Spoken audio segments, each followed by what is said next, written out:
होगा आपके सामने खबरें देश प्रदेश आपके आसपास की पीएमटी न्यूज पहाड़ से मैदान तक। नमस्कार, आप देख रहे हैं पीएमटी न्यूज। खबरों की बुलेटिन में आपका स्वागत है। चलते हैं खास खबर की तरफ। भारत रक्षा मंच के द्वारा जहां अपनी धरोहर सभ्यता संस्कृति सनातन धर्म को बचाने का कार्य कर रहा है, वहीं सनातन धर्म पर विवादित टिप्पणी करने वाले तमिलनाडु के मुख्यमंत्री एम.के. स्टालिन के पुत्र मंत्री उदयनिधि स्टालिन ने 2 सितंबर को मुंबई में हुए सनातन धर्म कार्यक्रम में डेंगू, मलेरिया, कोरोना आदि अपशब्दों का प्रयोग कर सनातन धर्म को समाप्त करने की बात कही, जबकि वह खुद इस सनातन धर्म की उपज है। वहीं उन पर मुंबई, दिल्ली, यूपी व महाराष्ट्र में एफआईआर होने के बाद उत्तराखंड में पहली बार किसी मंत्री की एफआईआर दर्ज, कई धाराओं में मामला दर्ज हुआ। वहीं सनातनियों को आघात पहुंचाने वाली टिप्पणी से आहत हुए भारत रक्षा मंच के पदाधिकारियों द्वारा प्रेस वार्ता का आयोजन कर सरकार से मांग की कि यह सनातन धर्म पर अभद्र टिप्पणी व शब्दों का प्रयोग करने वाले धर्म विरोधियों को गिरफ्तार कर सख्त से सख्त तुरंत कार्रवाई होनी चाहिए।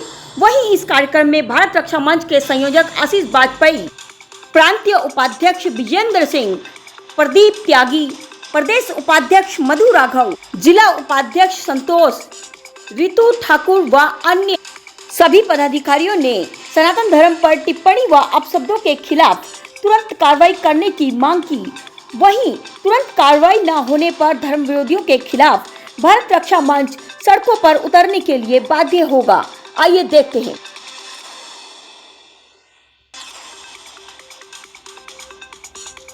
चैलेंज किया है, कहीं ना कहीं आस्थाओं को ठेस पहुंची है, जिसको ध्यान में रखते हुए भारत रक्षा मंच पूरे देश के अंदर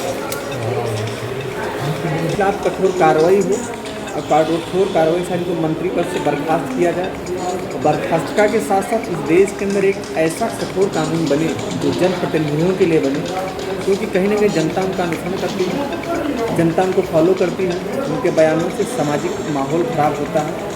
जो कि मांग करते हैं उस कानून के दायरे में लोगों को आना चाहिए। उस कानून के दायरे में अगर कोई काम गलत काम करता है तो उससे सजा मिलनी चाहिए। ना धर्म किसी आप राजनीति करिए पर धर्म विरोधी काम मत करिए। कहीं ना कहीं सब राजनीति और क्षेत्रवाद जातिवाद से पोषित बयान है। जी सर, ये जो आज एफआईआर दर्ज की गई है यहाँ पे थाने में, वो किस विषय पे की गई है सर? सबसे पहले तो मैं पीएमटी न्यूज़ का धन्यवाद देता हूँ, जिन्होंने जो है हमारे इस कार्यक्रम में शिरकत कर हमारा मनोबल बढ़ाया है। ये वास्तव में तमिलनाडु के जो मुख्यमंत्री हैं उनके सुपुत्र हैं, उन्हीं सरकार में खेल मंत्री हैं उदयनिधि, तो उनके द्वारा बम्बई में जो विपक्षी दलों का सम्मेलन हुआ तो उन्होंने जो है सनातन धर्म के विरुद्ध जो है बहुत आपत्तिजनक शब्द कहे हैं, जो कि कतई जो है उचित नहीं है। इस तरह की शब्दावलियों का प्रयोग और सार्वजनिक रूप से करना वो सनातन के और हिंदुत्व के बिल्कुल विपरीत है। तो क्योंकि अब ये प्रक्रिया जो है कानून में आ चुकी है, ये लीगल प्रोसेस में आ गई है और हम सरकार से डिमांड करते हैं ऐसे कृत्यों पर वो जो है संज्ञान लेते हुए कठोर कार्रवाई करे और इस तरह के जो है बयान जिससे प्रत्येक हिंदुस्तान को, हिंदुओं को जो है नुकसान हो और भारत ही नहीं, भारत से बाहर भी प्रवास करने वाले हमारे लोगों को इससे बहुत आहत हैं। मैं इसकी घोर भर्त्सना और निंदा करता हूं और आशा करता हूं कि जो कानून अपना काम करेगा और ये ठोस दंड दिया जाएगा। धन्यवाद। जी सर, ये जो आज एफआईआर दर्ज की गई है, ये किस विषय पे है? आप सभी मीडिया बंधुओं को सादर नमस्कार। आज भारत रक्षा मंच की पत्रकार वार्ता में आप सबका स्वागत है। हमारे साथ मंच की महिला मंच की प्रदेश उपाध्यक्ष आदरणीय मधु राघव जी, रितु ठाकुर जी कार्यकर्ता और हमारी जिला महिला मंच अध्यक्ष संतोष प्रधान जी, आपका भी स्वागत है।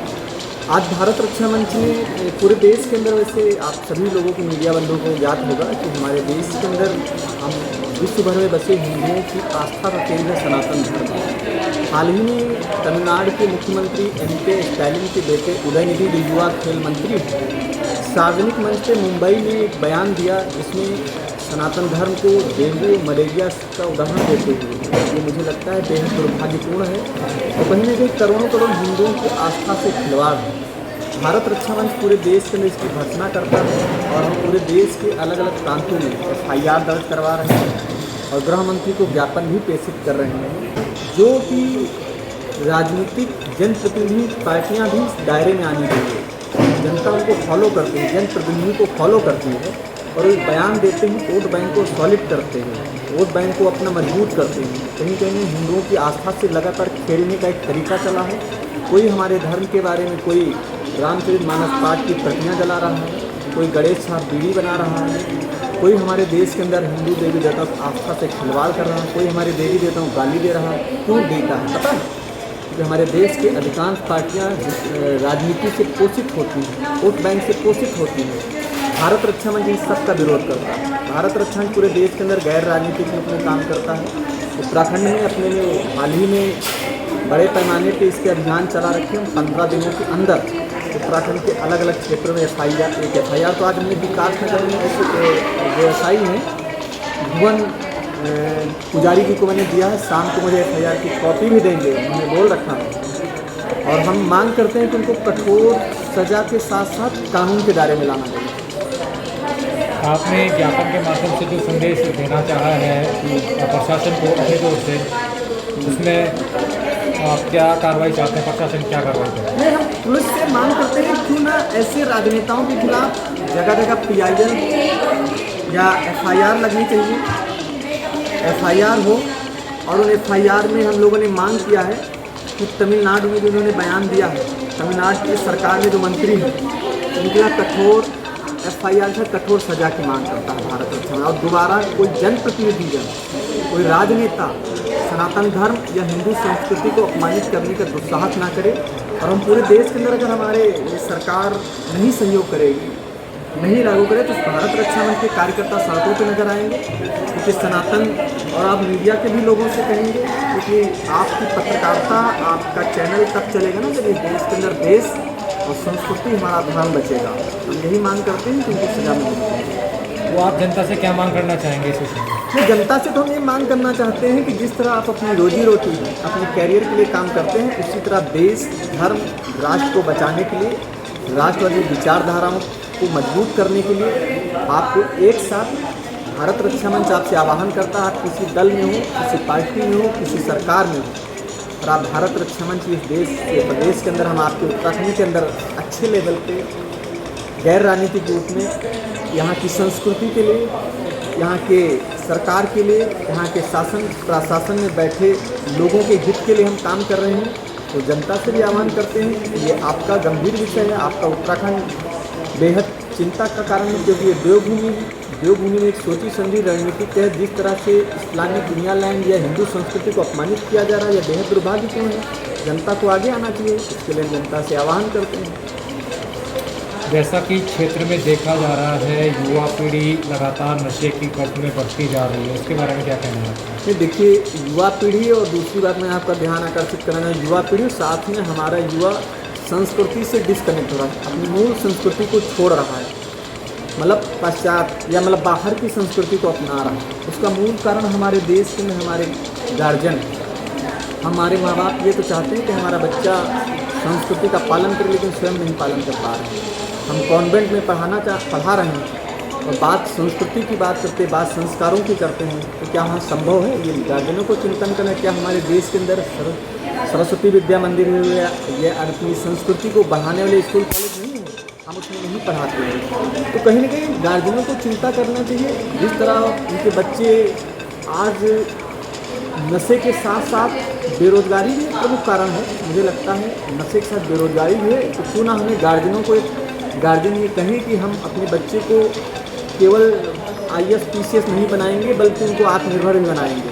कहीं न कहीं बेरोजगारी भी प्रमुख कारण है। तो बच्चों को अगर नशे के दूर नशे में न लिप्त हों, इसलिए गार्जियन को सबसे ज़्यादा आगे नहीं करें।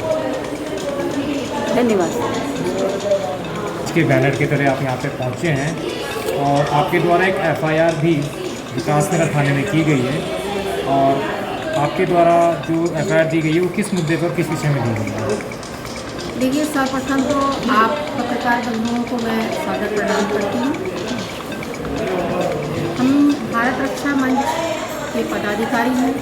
भारत रक्षा मंच हिंदुत्व को बचाने का प्रयास कर रहा है।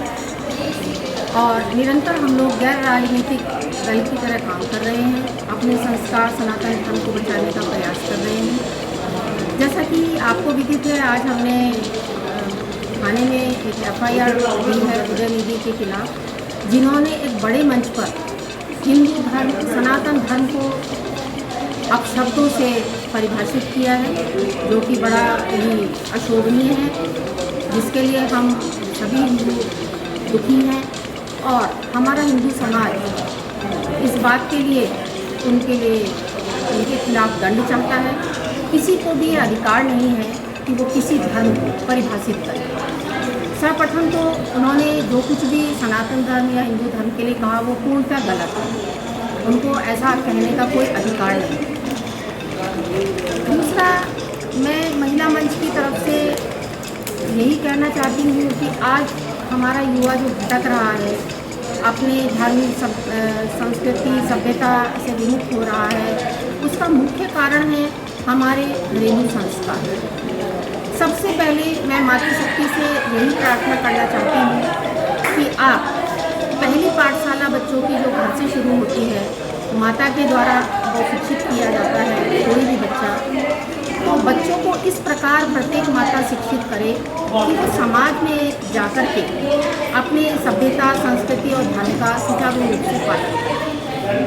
बच्चे को ये सिखाएं कि हाँ, हमारी सभ्यता क्या है, हम सनातनी हैं, हिंदू हैं, हमारा धर्म क्या है और हमारा कर्तव्य क्या है।